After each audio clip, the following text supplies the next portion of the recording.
He was hailed as a tactical genius who would resurrect Manchester United. But now, under Rúben Amorim, the theater of dreams is haunted by confusion, silence, and collapse. What went so horribly wrong? Stick around till the end, because what you're about to discover isn't just about failed tactics. It's about a club that's forgotten who it is. Rúben Amorim was the man with a plan, a system, a spark. Instead, Manchester United finds itself tangled in confusion. Identity lost somewhere between a tactical theory and a dressing room full of players that simply do not fit. Manchester United under Rúben Amorim is not merely underperforming. They are collapsing in plain sight. They are not just losing matches, they are hemorrhaging purpose. 14th in the league is not just a number. It is a thunderous indictment of a vision that never took off. It is not enough to blame the system alone, nor is it sufficient to say the players are not good enough. The truth lies in the collision between design and execution, between philosophy and personnel. Rúben Amorim did not walk into a blank slate. He inherited a fragmented roster assembled by previous regimes, each with their own ideological blueprint. Ole Gunnar Solskjaer sought moments. Ralf Rangnick wanted Gegen pressing efficiency. Erik ten Hag craved control through positional play. Into that melting pot arrived a man who had conquered the Portuguese league with a daring back three formation, high-octane transitions, and an obsessive belief in runners who would tear through space, who would destabilize defenses with direct aggression and pinpoint deliveries. But the thing about runners is they have to actually run. From the moment Rúben Amorim stepped into Carrington, it was clear he would not abandon his principles. He wouldn't dilute the vision that made him a coveted tactician. 3 at the back, wing-backs with engines of endurance, floating 10s creating chaos, one striker who thrives on service from combusted material buildup. It worked at Sporting Lisbon with Pedro Goncalves and Victor Gyökeres. The numbers didn't lie there, but this isn't Lisbon, and these aren't those players. In Manchester, the philosophy stumbled from theory to practice. It isn't about liking the system or disliking the players. It's about the two existing in entirely separate dimensions. Watching Rúben Amorim's Manchester United is like watching a symphony played by musicians who can't read the sheet music. They know their instruments. They have talent, but they are playing different songs. Take Rasmus Højlund, for instance. In a system that depends on the final touch, the clinical execution of a well-orchestrated storm, he often finds himself stranded, isolated, waiting for deliveries that never come. The chaos that should envelop the box, the overloads, the low crosses, the tap-ins, they remain theoretical. Instead, Rasmus Højlund becomes a statue in the penalty area, moving not to score but to stay sane. A striker meant to be the exclamation point becomes a question mark. The deeper you look, the more the tactical dissonance echoes. Rúben Amorim's system hinges on verticality, not just possession, but purposeful progression. Yet every game reveals a squad terrified of the vertical pass. Christian Eriksen, supposed to be the connective tissue in transition, turns inward. He slows. He calculates. He plays safety when Amorim needs risk.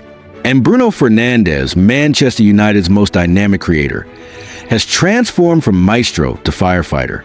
His heat map tells a story more tragic than tactical. Right back, central midfield, false 10, deep 6, everywhere and nowhere all at once. A player desperately trying to plug every leak in a ship designed for speed. This isn't just tactical failure, it's structural dissonance. Every time Diogo Dalot received the ball in an advanced position, you expect the overlap, the underlap, the cut inside. But what follows instead is paralysis. The passes retreat, the movement halts. The fear of dispossession outweighs the hunger for penetration. And what of the left side? The very space where Rúben Amorim's system breathes. The left channel where a Marcus Rashford or a Nuno Santos would typically dominate. Now it is barren, occupied by players who glance sideways instead of surging forward. When Rúben Amorim arrived, there was hope that Patrick Dorgu would be the system savior and speedball carrier, custom built for the left wing-back role. But his suspension and then subsequent injury left the flank in the hands of makeshift alternatives. Improvisation followed, structure suffered, and the system, relying on symmetry, began to decay. This team is designed to turn defense into attack in 3 passes. But each pass now becomes an argument. Should we go wide? Should we go back? Should we wait for shape? Rúben Amorim screams for acceleration, but receives hesitation. And when the ball eventually finds a final third, the attacking structure is so distorted, so delayed, that defenders already stand in place, fully organized. And yet, the issue isn't merely on the ball. It's what happens when possession is lost. Because Rúben Amorim's blueprint demands compactness in transition. The moment the ball is lost, the team should compress space, smother counters, recycle and reload. But this Manchester United lacks that collective choreography. When transitions break, the midfield becomes a ghost town. And when the midfield is empty, the back 3 becomes a firing squad's target. That is how Brighton scored. That is how Fulham danced through.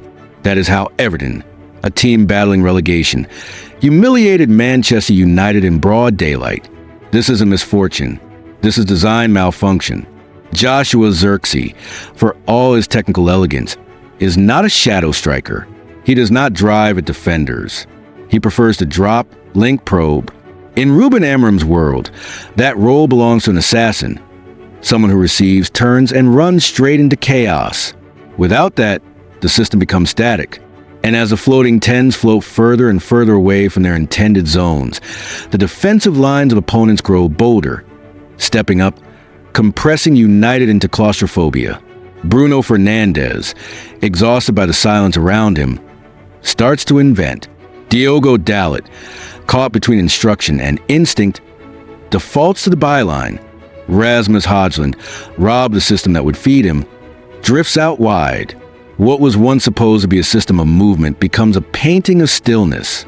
Everyone is waiting. Everyone is asking, where is the spark? But maybe the more agonizing question is, what the spark does exist in this squad? Because Rúben Amorim has not suddenly become a poor coach. He is still the same man who tamed the duopoly in Portugal. The system still works on paper. The triangles still form. The lanes still appear. But the players at Manchester United do not attack space the way Pedro Porro did. They do not turn their markers the way Pablo Sarabia did. They do not finish moves with the ruthlessness of Victor Gyökeres. And so, the system begins to unravel, not through errors, but through absence. When Manchester United played Everton, the decisive moment came not from a counter, not from a set piece, but from a lack of intention, a simple pass, a delayed run, a vacuum where aggression should have been. That moment was not a failure of execution.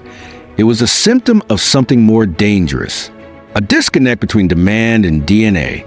Even in their brief flashes of coherence, the end product is muted. You see Diogo Dalot stretch play wide. You see Bruno Fernandes split the lines. But where's the third man? Where's the decoy? Where's the chaos? Every attack needs a ghost, a runner, someone to distort the structure. Rúben Amorim's Manchester United is full of structure, but starved of distortion. They play in straight lines when they should be weaving curves. And then there is the human cost. The longer the system misfires, the more the players lose belief. Confidence, that most elusive of currencies, drains quietly. Rasmus Højlund's body language after a misfire cross tells a story of isolation. Bruno Fernandes's wild gesticulations reveal a captain's desperation. Even young talents like Kobbie Mainoo seem paralyzed, not by fear, but by uncertainty. Rúben Amorim watches from the touchline. He paces, he signals, he instructs. But what does he see? A team that does not run. A team that does not crash into space. A team that does not play as football. And so he tweaks. He shifts roles. He changes shape. He simplifies.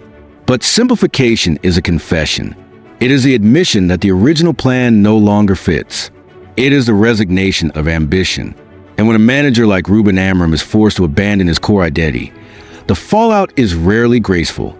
What remains is a half-built house, a blueprint with no bricks.